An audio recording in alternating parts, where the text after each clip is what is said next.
திருச்சிற்றம்பலம். தென்னாருடைய சிவனை போற்றி, எந்நாட்டவருக்கும் இறைவா போற்றி. அனைவருக்கும் வணக்கம். ரிஷப ராசிக்குண்டான ஜூலை மாத பலன்களை பத்தி நம்ம பார்க்கலாம்.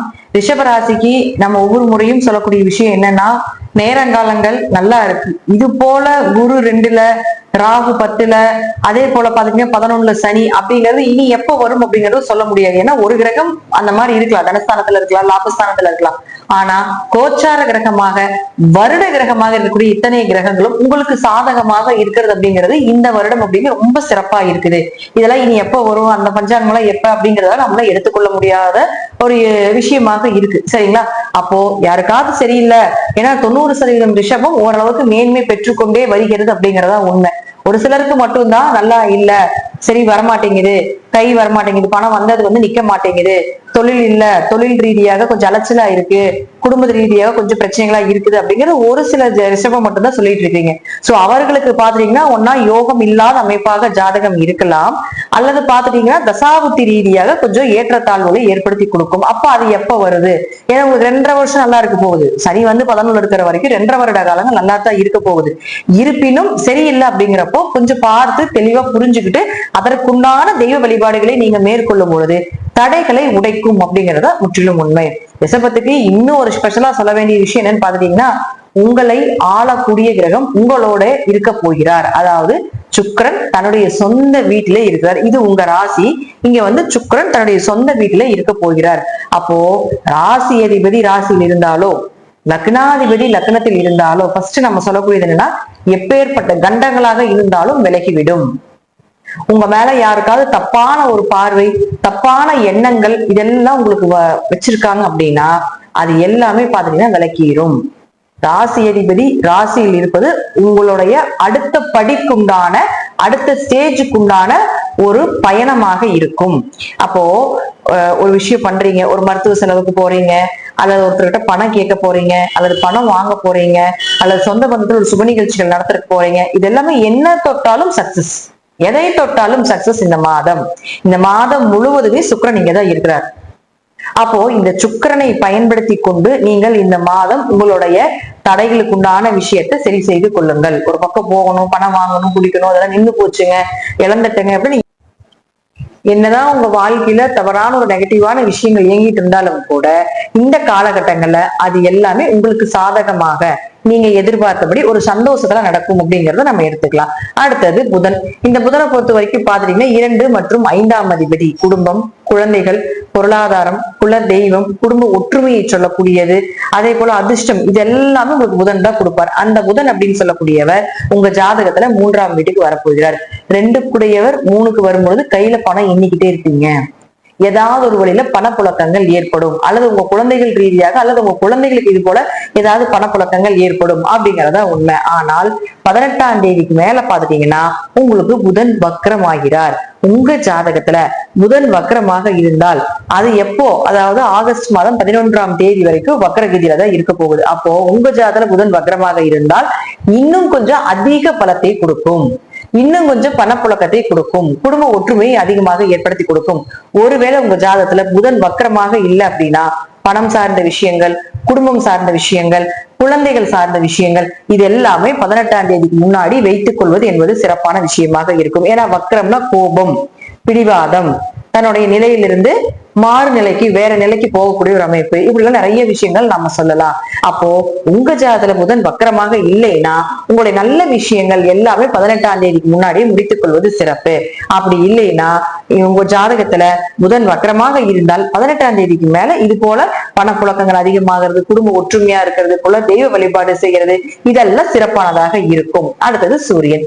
சூரியனை பொறுத்த வரைக்கும் பாத்தீங்கன்னா உங்க லக்னத்துக்கு அல்லது உங்க ராசிக்கு 4ஆம் அதிபதி. அப்ப சூரியன் அப்படின்னு சொல்லக்கூடியவர் குருவோட சேர்ந்து இருக்கும் பொழுது நம்ம முதல்ல போன மாதம் சொல்லியிருப்போம், சிவராஜ யோகத்தோட சூரியன் வேலை செய்ய போகிறார். பெயர், புகழ், மதிப்பு, மரியாதை, எங்க போனாலும் உங்க மேல இருக்கக்கூடிய அந்த கெட்ட பெயர் அப்படிங்கறது விளக்குறது, இதெல்லாமே ஏற்படுத்தி கொடுத்திருப்பார். கடந்த 15ஆம் தேதி வரைக்கும். இப்போ பாத்துட்டீங்கன்னா 16ஆம் தேதிக்கு மேல, அதாவது வரக்கூடிய ஜூலை மாதம் 16ஆம் தேதிக்கு மேல பாத்துட்டீங்கன்னா உங்களுக்கு அவரும் பாத்துட்டீங்கன்னா உங்களுடைய ராசிக்கு 4ஆம் வீட்டுக்கு பரப்போகிறார்.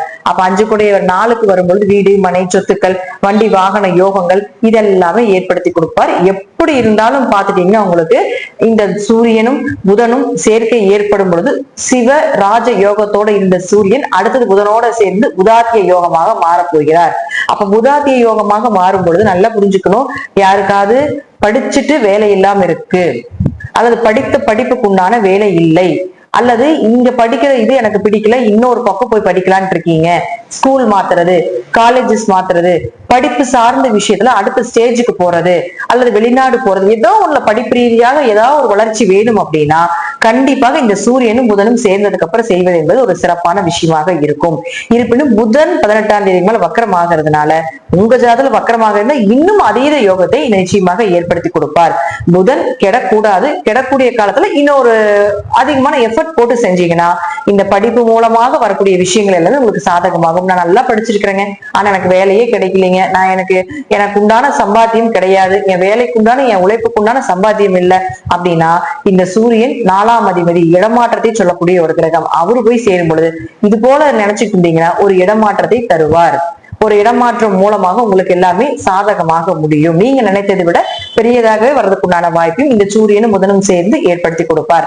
அடுத்தது பாத்தீங்கன்னா உங்களுக்கு சுக்கிரன் 6 கூடிய லக்னாதிபதி மற்றும் 6ஆம் அதிபதி. அப்போ லக்னாதிபதி லக்னத்திலேயே ஆட்சி பலம் பெற்று இருக்கும் பொழுது வீடு, மனை, சொத்துக்கள், அதே போல பெயர், புகழ், மதிப்பு எங்க போனாலும் கிடைக்கிறது. ஆனாலும் 6ஆம் அதிபதியும் ஆகிறாரு, நோய் ஸ்தானாதிபதியும் ஆகிறாரு, கடனுக்கு அவர் தானே பொறுப்பேற்றிருக்கிறாரு.